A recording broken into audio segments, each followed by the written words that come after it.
자, 뉴스를 잘 보셨나요? 지금 현재 생명복제 연구가 어디까지 진행되었는지 어떤 우려가 있는지 잘 나타난 뉴스였습니다.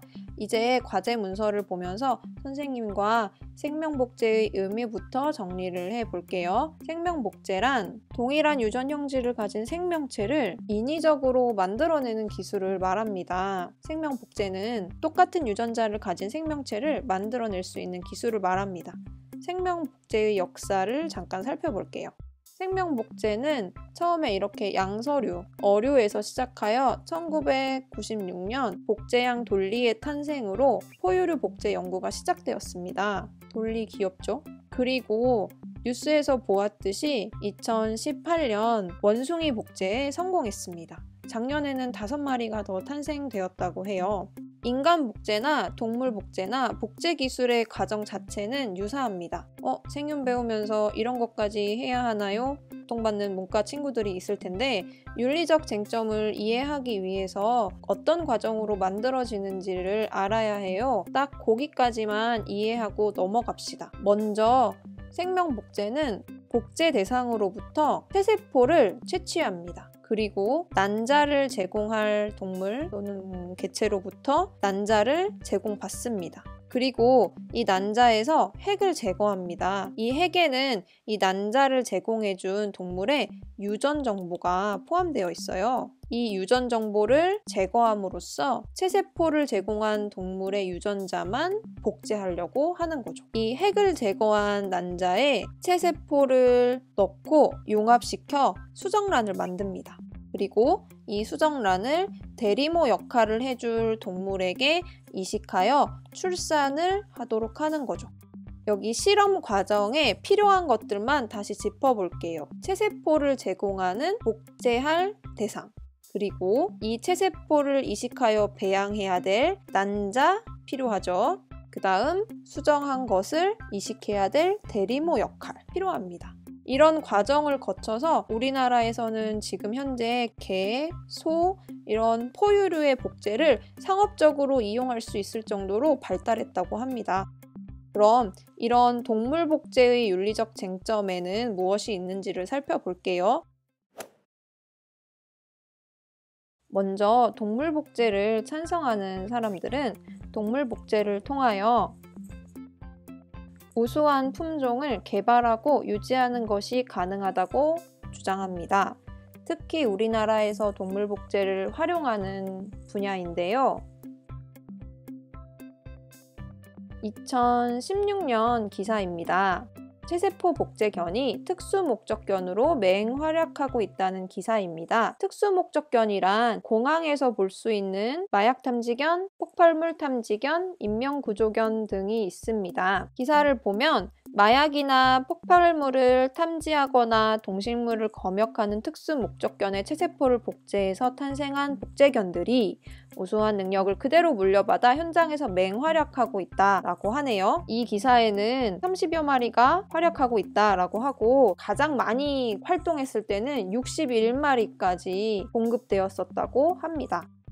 또한 희귀동물을 보존하고 멸종동물을 복원할 수 있다는 장점도 찬성 입장에서는 제시합니다. 실제로 우리나라에서 했던 연구 중에 멸종 위기에 처해 있었던 늑대를 개 난자와 결합하여 복원했다라는 연구가 있었습니다. 이 밖에도 좀 반려동물 산업이 많이 커지고 있잖아요. 사랑하는 개나 고양이를 잃은 사람들이 자신의 반려동물을 복제하여 다시 함께 사는 그런 산업도 늘어나고 있다고 합니다. 우리나라에서도 6천만 원 정도를 내면 반려동물을 복제할 수 있는 업체가 있다고 하네요.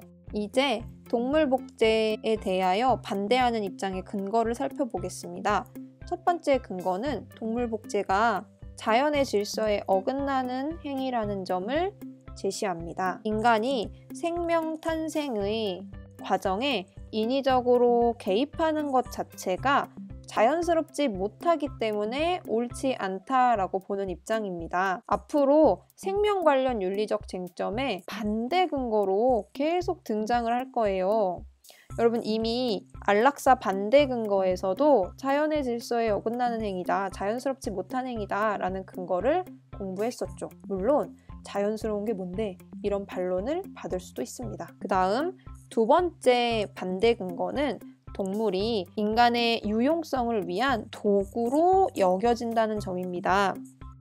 찬성 근거를 살펴보면 동물 복제가 인간에게 유용하다라는 것을 강조합니다. 그런데 이렇게 인간의 유용성을 위해서 동물을 만들고 불필요하면 폐기하는 그 과정이 윤리적이지 않다라고 보는 것이죠. 특히 동물 복제 연구 과정에서 동물은 완전히 실험 도구로 여겨집니다. 실제로 작년에 화제가 되었던 기사인데요. 특수 목적견으로 활동했던 복제견 메이가 퇴직 후에 다시 실험실로 돌아가서 실험에 이용되었는데 그 과정에서 메이의 고통과 건강은 전혀 고려되지 않았다고 하여 많은 사람들의 분노를 일으켰던 사건입니다. 이러한 사건들을 보면 동물 복제 연구는 동물을 하나의 개체 생명으로 존중하는 것이 아니라 완전히 실험 재료, 도구로 보는 관점이 드러나죠. 반대 입장의 마지막 근거는 종의 다양성을 해친다는 것입니다.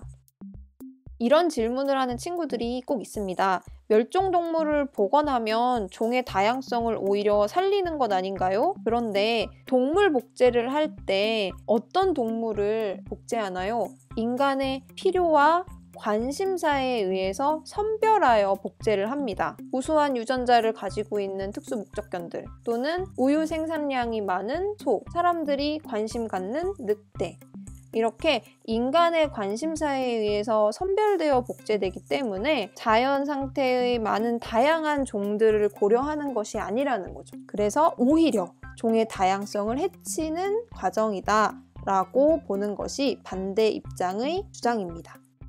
마지막으로 2019년에 나온 기사를 하나 더 살펴볼게요. 특수목적견을 복제견으로 공급하는 사업은 실패했다라는 평가를 받는다고 합니다.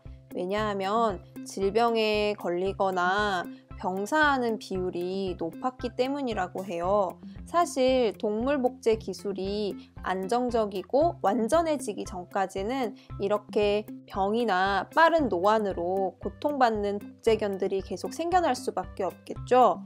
그래서 동물 복제를 반대하는 입장에서는 이런 실험을 계속하는 것이 옳지 않다고 생각합니다. 동물 복제의 윤리적 쟁점에 대해서 살펴보았습니다.